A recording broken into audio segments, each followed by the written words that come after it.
दुनिया के जो टॉप एथलीट्स होते हैं वो अंदर से सोचते कैसे हैं, मतलब उनके दिमाग में क्या चलता है। आज हम उनकी उसी अनबीटन माइंडसेट को समझने की कोशिश करेंगे, उन्हीं के शब्दों के जरिए। शुरुआत करते हैं इस कोट से। मैं इस मौके पर किसी से भी माफी नहीं मांगना चाहूंगा। ये शब्द है कॉनर मैकग्रेगर के एक बहुत बड़ी जीत के बाद कहे गए। सोचिए, ये है वो कॉन्फिडेंस जिसकी हम बात कर रहे हैं। एक ऐसा कॉन्फिडेंस जो किसी से माफी नहीं मांगता। तो सवाल यही उठता है कि भाई ये सिर्फ ईगो है या इसके पीछे कोई सोची समझी साइकोलॉजिकल स्ट्रैटेजी भी है। चलिए इस इनविंसिबल पर्सोना को थोड़ा डीकंस्ट्रक्ट करते हैं और देखते हैं कि इसके अंदर है क्या। तो समझने वाली बात यह है कि ये जो भाषा है ना, ये सिर्फ बातें नहीं है, ये एक तरह की परफॉर्मेंस है। एक साइकोलॉजिकल लड़ाई जो असली मुकाबले से बहुत पहले ही शुरू हो जाती है। इन शब्दों के जरिए एथलीट अपने और अपने ओपोनेंट दोनों के दिमाग में एक ऐसी सच्चाई बना रहे हैं जहां उनकी जीत पक्की है। तो इसका पहला पिलर है सेल्फ क्रिएशन। मतलब ये जो इनविंसिबल पर्सनैलिटी है, ये अंदर से कैसे बनती है? ये बनती है एक जबरदस्त रैडिकल सेल्फ बिलीफ से। जैसे ये बयान, मैंने ये सब ईंट दर ईंट खुद बनाया है। यही है इस पूरी मानसिकता की नींव। ये विश्वास कि जो भी कामयाबी है वो पूरी तरह से मेरी अपनी है, किसी और का उसमें कोई हाथ नहीं। पर सोचने वाली बात है, क्या कोई सच में पूरी तरह से सेल्फ मेड हो सकता है? इसी को कहते हैं the myth of the self made victor. और ये कहानी इतनी पावरफुल इसलिए है क्योंकि ये हर तरह के डाउट को खत्म कर देती है। सोचिए, अगर सब कुछ सिर्फ और सिर्फ अपनी मेहनत पर है तो फिर हारने का तो कोई सवाल ही पैदा नहीं होता, राइट? और ये जो अंदर का विश्वास है ना, ये कोई एक बार में नहीं बनता, इसे लगातार दोहराया जाता है। मैं बेस्ट हूँ, मुझे कोई नहीं रोक सकता, मैं हारता नहीं, मैं जीतता हूँ। ये सिर्फ लाइंस नहीं है, ये मंत्र की तरह हैं, जो उस विश्वास को और भी पक्का, एकदम चट्टान जैसा बना देते हैं।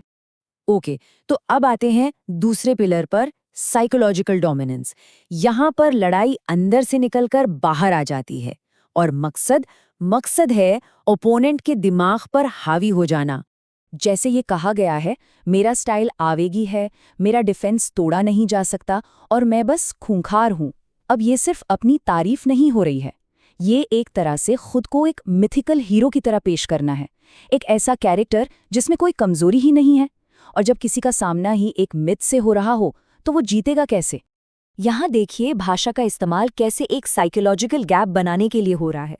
एक तरफ अपने लिए मैं अलेक्जेंडर हूँ, द किंग जैसे बड़े बड़े टाइटल्स, और दूसरी तरफ ओपोनेंट के लिए वो कोई अलेक्जेंडर नहीं है या तुम्हारा लड़का। ये एक तरह से उसे छोटा दिखाने की कोशिश है। ये पूरा का पूरा सुपीरियॉरिटी और इन्फीरियॉरिटी का खेल है जो सिर्फ शब्दों से खेला जा रहा है।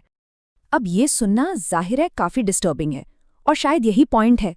ये भाषा इतनी एक्सट्रीम इसलिए है क्योंकि साइकोलॉजिकल वॉरफेयर में इसका एक बहुत ही ठंडा कैलकुलेटेड मकसद होता है। ये अपने ओपोनेंट को डीह्यूमनाइज करने का एक तरीका है। ये सिग्नल देना है कि जीत के लिए कोई भी, मतलब कोई भी हद पार की जा सकती है। और अब बात करते हैं तीसरे और आखिरी पिलर की, द डिवाइन मैंडेट। यहाँ पर लड़ाई को एक पर्सनल स्ट्रगल से ऊपर उठाकर एक अलग ही लेवल पर ले जाया जाता है। ऐसा दिखाया जाता है कि ये तो जैसे ऊपर वाले की मर्जी से हो रहा है। और यहीं पर चीजें इंटरेस्टिंग हो जाती हैं। जहां पहले सब कुछ सेल्फ मेड था, वहीं अब कामयाबी का क्रेडिट एक हायर पावर को दिया जा रहा है। जैसे कि अल्हम्दुलिल्लाह, भगवान ने मुझे सब कुछ दिया। और ये कोई एक दो बार की बात नहीं है, ये पैटर्न बार बार रिपीट होता है। इससे ये डिवाइन सपोर्ट वाली जो थीम है वो और भी ज्यादा मजबूत हो जाती है। तो यही है डिवाइन मैंडेट का कॉन्सेप्ट। सोचिए, जब किसी को ये लगने लगे कि उसकी जीत तो पहले से ही तय है, डेस्टिनी है, तो प्रेशर और डाउट के लिए कोई जगह ही नहीं बचती। अब जीत सिर्फ अपनी इच्छा नहीं, बल्कि एक बड़ी शक्ति की इच्छा बन जाती है। तो इन तीनों पिलर्स को, सेल्फ क्रिएशन, साइकोलॉजिकल डोमिनेंस और डिवाइन मैंडेट, जब हम एक साथ रखकर देखते हैं तो हमारे सामने क्या तस्वीर बनती है? तो कुल मिला के बात यह है कि ये पूरी की पूरी चीज़ एक 3 स्टेप परफॉर्मेंस है जिसे साइकोलॉजिकल एडवांटेज के लिए डिज़ाइन किया गया है।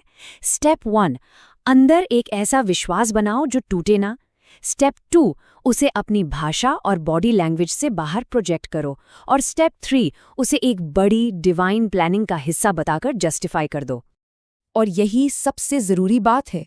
ये जो इनविंसिबल पर्सोना है, हो सकता है कि ये उस इंसान की असली पर्सनैलिटी हो ही ना। ये एक टूल है, एक हथियार, एक कैरेक्टर है जिसे दुनिया के सबसे बड़े स्टेज पर हाई स्टेक्स गेम जीतने के लिए पहना जाता है। लेकिन ये पूरा एनालिसिस हमें एक आखिरी और शायद सबसे बड़े सवाल पर लाकर छोड़ देता है।